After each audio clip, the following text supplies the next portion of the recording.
But in the meantime, I want to spend a few minutes on this because there was a new report in the New York Post talking about Donald Trump's Veep stakes. Of course, who his VP pick ultimately could end up being. And it notes here something that I said to you just a few days ago, that Tim Scott's odds are rapidly dwindling. He's no longer seen as a top contender to be Donald Trump's vice presidential pick. And I have no problem with that at all. The notion was always, well, Donald Trump's making inroads in the black community, especially with black men. Tim Scott is a black man, so that may make sense. He's a statesman. He's a good U.S. senator. So let's look at Tim Scott. Well, the New York Post reports here that it is now extremely unlikely he will be picked. One insider saying you go down the list of reasons to choose a VP, and he is not a standout or game changer in any category. Still a top 5 pick, but not the strongest. And also saying what I've said. Tim Scott might not resonate with the black community in a way that's worth putting him on the ticket. Like, when it comes to my blackness, I'm right up there with Larry Bird in blackness. But even I know that, like, Donald Trump himself, I believe, connects with black voters, especially black men, better than Tim Scott, who's actually a black guy. It's just like Tim Scott is not the guy that you think about as connecting with the black voter. It's kind of like a liberal way to look at things and just do it solely based on skin color. It's like saying Kamala Harris connects with the black community. Kamala Harris, there's nothing about her that, generally speaking, really connects with the black community. I don't care what her skin color is. She doesn't connect.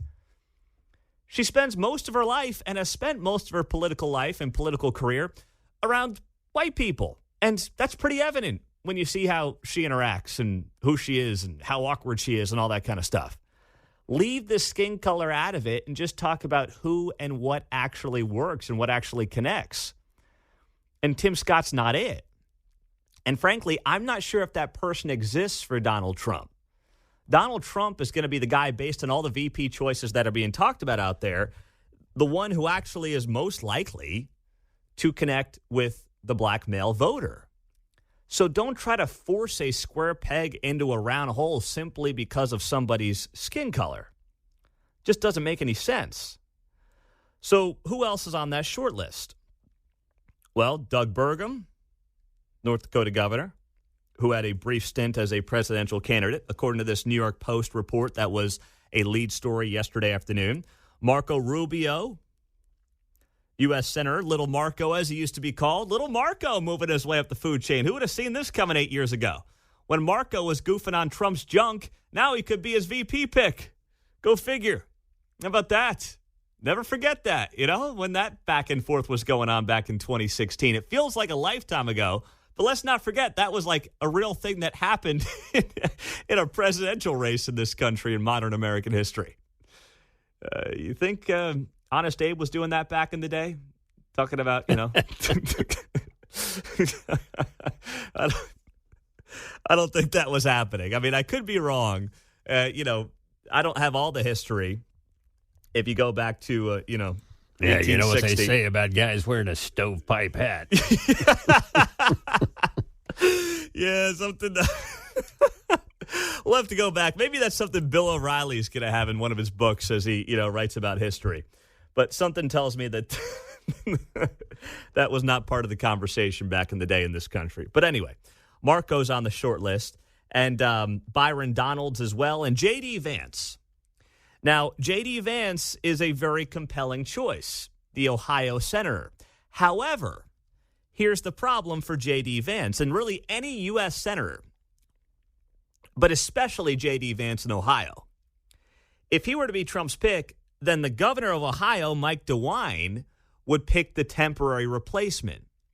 And that's not a guy who a lot of people trust in the conservative movement to pick a solid replacement in Ohio for J.D. Vance.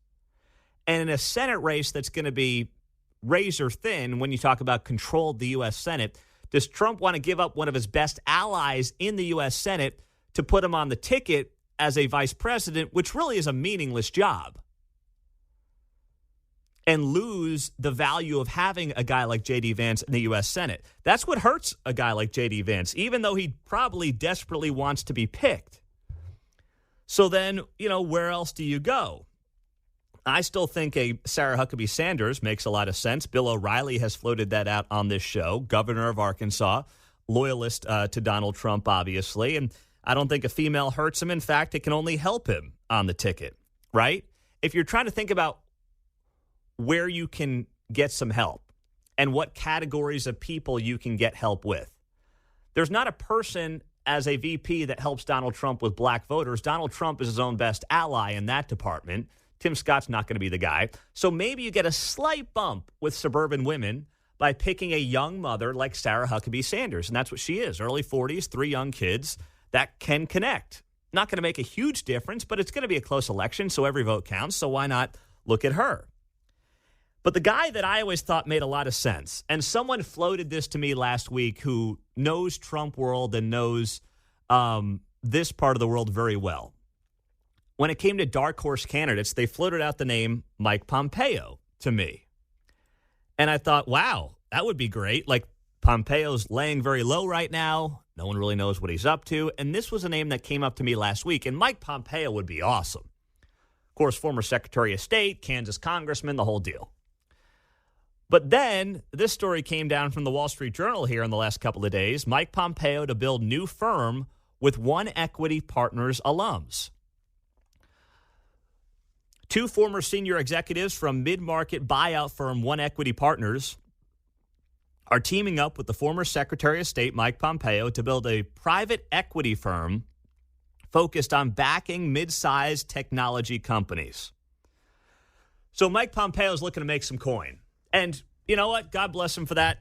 He can go make some money whenever, however he wants to. But I always thought he would have been a great dark horse candidate, but it looks like he's got other priorities for now. But I don't think he's done running for office. I just think he's done for now running for office. And this will connect him with a lot of the big-time donors that you need to run a big-time presidential campaign. So my short list right now at the top would be Sarah Huckabee Sanders, and then it's kind of just a lot of blah as I see it. Kevin's in Overland Park. Kevin, what's happening, buddy? Hey, Pete. No, I was just going to say I totally agree with what you're saying. Is the different reasons for different picks. It's kind of like J.D. Vance, great idea, and I like J.D. Vance, but I would hate to lose him as a senator too because you need lots of allies. Christy Nome was another name that was brought out one time, but I would hate to lose her as a governor in that state. And well, listen, you know as well as I do, you can't put the dog killer on the ticket, man. No. Yeah. And the key is going to be is, Trump gets reelected. That gives us 4 more years with Trump. The VP is the one that's going to be the heir apparent, the one that's going to continue this, to carry this torch of MAGA. Yeah. That's the key. That is. Like, okay, who's going to do that? Is it Byron Donalds? I don't know. I'll tell you an interesting, thank you, Kevin. Byron Donalds, Florida congressman. See him on TV and Fox a bunch. Also a black man who's been under consideration. Somebody, a good friend of mine that is in the inner circles of Washington, D.C. socialite world, basically told me, and I'll let you interpret this however you want, Byron Donalds enjoys his social life. So there's too much there that he's not going to be the pick. Do with that what you want.